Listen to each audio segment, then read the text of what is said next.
राजा की अद्भुत कहानी। बहुत समय पहले की बात है। विजयनगर में एक राजा रहता था।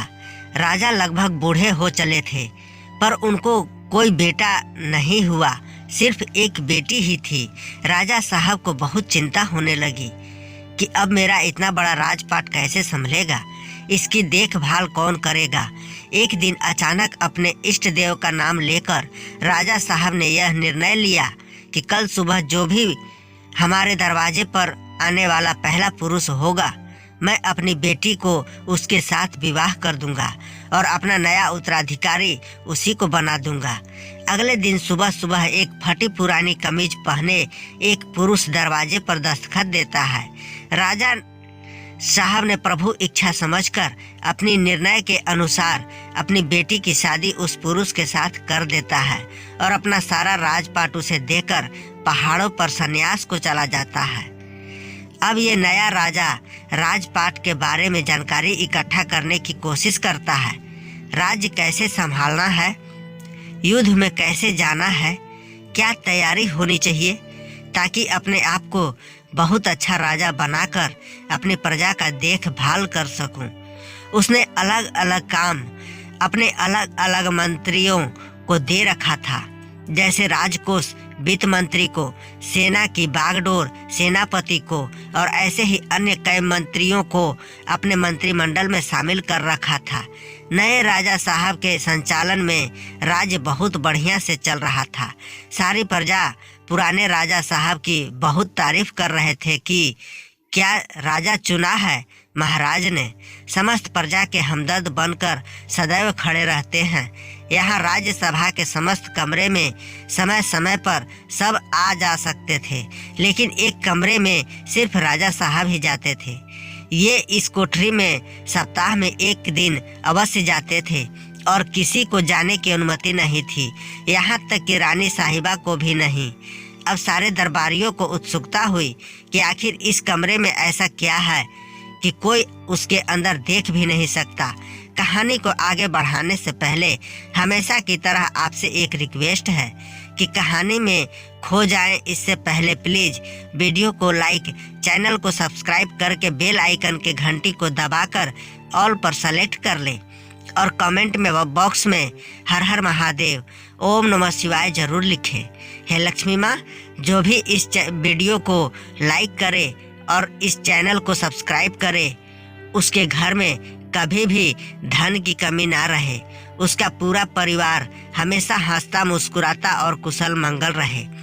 जानने की इच्छा सभी को थी, लेकिन कोई पूछ नहीं पा रहा था। फिर बड़ी हिम्मत करके वित्त मंत्री ने पूछ लिया कि माफ कीजिएगा राजा साहब, लेकिन आखिर इस कमरे में प्रवेश वर्जित क्यों है? क्या है इस कोठरी में? राजा ने उसे डांट दिया और कुछ नहीं बताया। कुछ दिन बाद सबने कहा कि अब सेनापति ही पूछ सकते हैं, इनकी बात राजा को माननी पड़ेगी। जब सेनापति राजा के कमरे के बाहर में चर्चा किया तो राजा साहब ने उन्हें भी कुछ नहीं बताया।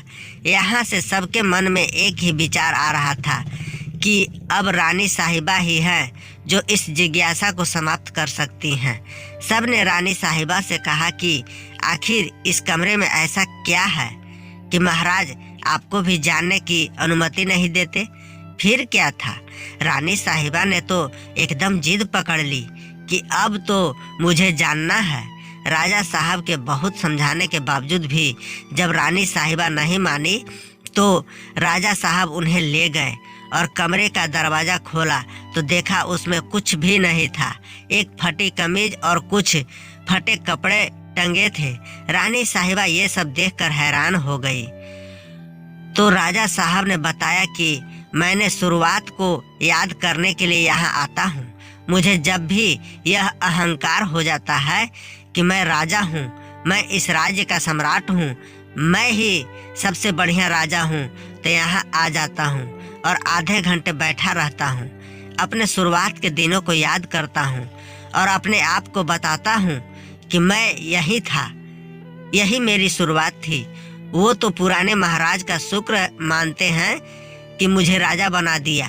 थोड़ी देर के बाद जब अहंकार टूट जाता है तो साफ और सच्चे मन से बाहर आ जाता हूँ और अपने प्रजा की सेवा में लग जाता हूँ। सीख, यह कहानी हमें बताती है कि अगर जिंदगी में कभी आपको ईगो आ जाए, आप अपने आप को बेस्ट मानने लगो, आपको लगता है कि मेरे जैसा तो कोई है ही नहीं, तो अपने शुरुआत के दिनों को याद करिए, अपने परिश्रम वाली पुरानी जिंदगी को याद करिए। आप सरल होने लगेंगे, विनम्र होने लगेंगे, जमीन से जुड़ा हुआ महसूस करने लगेंगे।